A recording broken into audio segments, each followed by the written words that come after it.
So, kind of providentially, our topic today is baptism, and just now in church we got to witness a baptism. So, the question we'd like to share on is, share your experiences of seeing baptism, whether in a Catholic church or another church, and what do you remember about the baptism? So maybe we can spend a few minutes sharing at table with someone around you, what do you remember about baptisms? So talk with someone near you for about 30 seconds.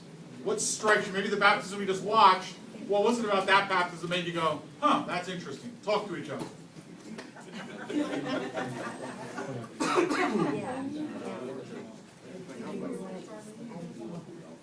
Saturday night, and the baptisms for you guys.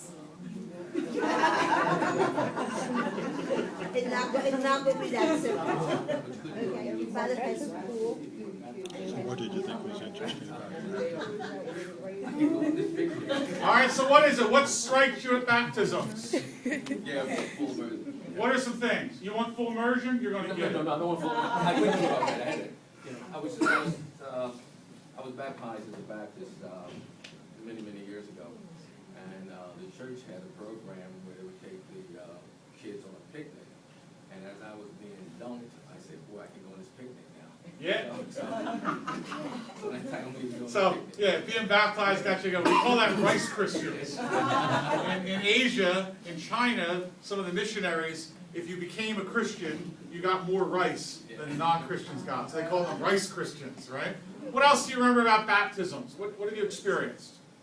Or things that we just saw that maybe made you go, oh, that was interesting. No noise. She didn't cry. She didn't cry. That was pretty awesome. That was pretty amazing. That water was cold. Right? What else? Candles. Okay, the candle that's used, right? Passing on the light of Christ. Right? Anything else? The community vows as well. Yeah, the community made their baptismal vows as well, which we do the baptism on a Sunday because it replaces the creed. Right? Anything else strike people? The gum and the white. Because it replaces the creed. Because really, instead of saying, I believe this, I said, do you believe? And you said, yes. So, yeah. So we're going to talk today about baptism. I know you already got like a little introduction to sacraments in general, which probably means I don't really need to say anything because they learned everything already. Right, Cindy? Wrong. Okay, well, they got a primer. All right? Sacraments, as you can see at point 2 there, are broken into 3 areas. Okay? Sacraments of initiation, sacraments of healing, sacraments of service. What are the 3 sacraments of initiation? Read them off your paper. Okay, so initiation. Who here has been initiated to something before? Sister, what were you initiated into? Girl Scouts. Girl Scouts. What did you have to do to become a Girl Scout? You had to study all those questions. Study questions and Make answer the them. promise, that's right. And make the promise. What else were you initiated into? Boy Scouts. Okay, Boy Scouts, so a similar type of thing. Anyone here initiated into a fraternity or sorority? All right, what did you have to go through? Can you tell us? A whole bunch of stuff, right? All right. Yeah. So, But it was also a lot of learning. right, the history of the sorority and those types of things. So, initiation is how I become a member of something. So the way I become a member of the church is baptism, confirmation, and Eucharist. All right? We'll talk about all of those. There are 2 sacraments of healing. What are they? Penance and the running of the sick. Okay. Why would I need to be healed? Because I'm sick. Because I'm sick, right? You don't go to the doctor unless you're sick. Imagine going to the doctor and the doctor goes, how are you? Yeah, I feel really great. Like, so why just sit in my office for 2 hours waiting and pay me $50 on a copay, right? We only go to the doctor when we're sick, right? So there are sacraments that heal us because we're sick, spiritually sick. And then there are sacraments of service. And those 2 are? Right? So in marriage, the husband and wife are called to be of service to one another and to their family and to the larger community. In holy orders, the priest is called to be of service to the church, to the faithful, right? You are my boss, right? Let's not take that too literally, right? The role of the sacraments of initiation, as we said, they become the foundation for Christian life, right? That's my ticket in the door. As a matter of fact, at one point in the church's history, so you know we have those, come on, your pen. We've got those, the churches are what we call cruciform shape, right? So if you looked at it from the air, it would be like a cross, right? So now a lot of times like the altar's up here and there's pews all over the place. But But actually, the ancient model was over on this section, those who were not baptized sat there. They sat in a separate section from everyone else. Segregated them. They were in a segregation, right? In a sense, they were segregated because they left after the homily. They left, they weren't there for the Eucharist. They were off doing what we're doing today. Right, and parishes used to do that, right? RCIA used to do that. You would send them out, but then the problem became one of those people going to go to Mass and the practicality of it, right?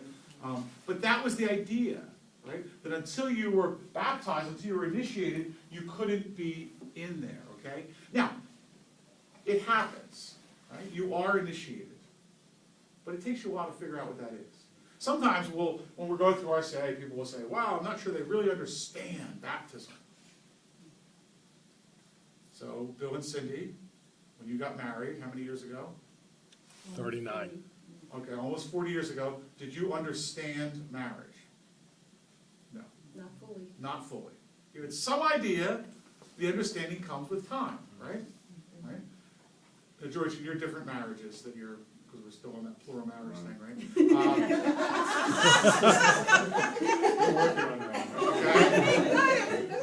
Okay. Still growing in understanding, right? Sister, when you became a Sister of Mercy, did you get it right at the first time? Not at all. No, right? So you enter into it, and then it's sort of, you get it over time, right? Same with being a Christian. Like, we become baptized, we are confirmed, we receive Holy Communion. We don't get it. Some people do.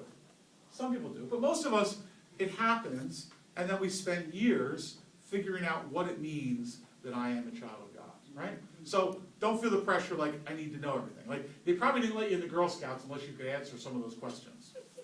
The church is a lot more merciful. All right. Now, point 4, not sure if Cindy used this definition, but we're going to be using this for the weeks to come. A sacrament is an outward sign instituted by Christ to give grace. Let's repeat that. A sacrament is an outward sign instituted by Christ to give grace. One more time.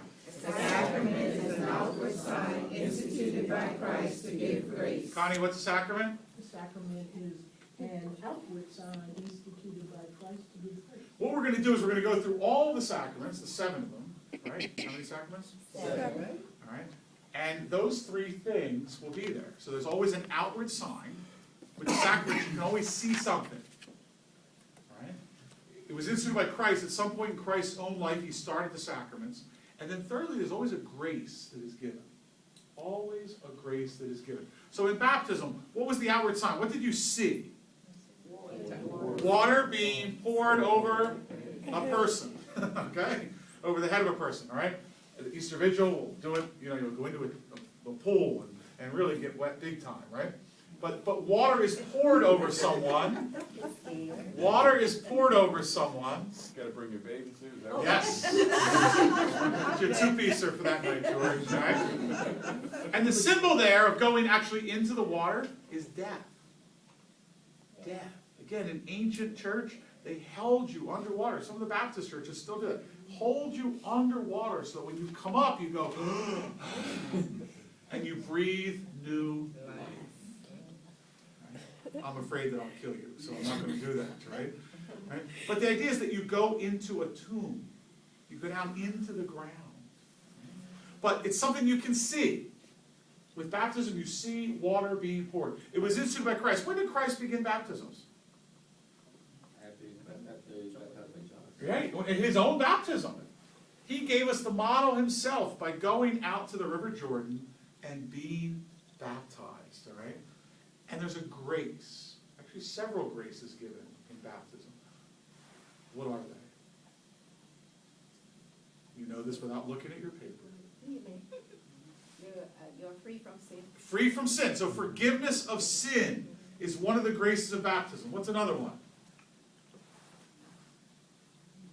Membership in the church, right? The grace of becoming a member of the church, and with that, a child of God. So the grace of new life that comes from being a part of the church, the grace that comes from accepting this new life, but also the forgiveness of sin. So those of you who are baptized as adults, every sin you've ever committed, wiped away. Pause for station identity.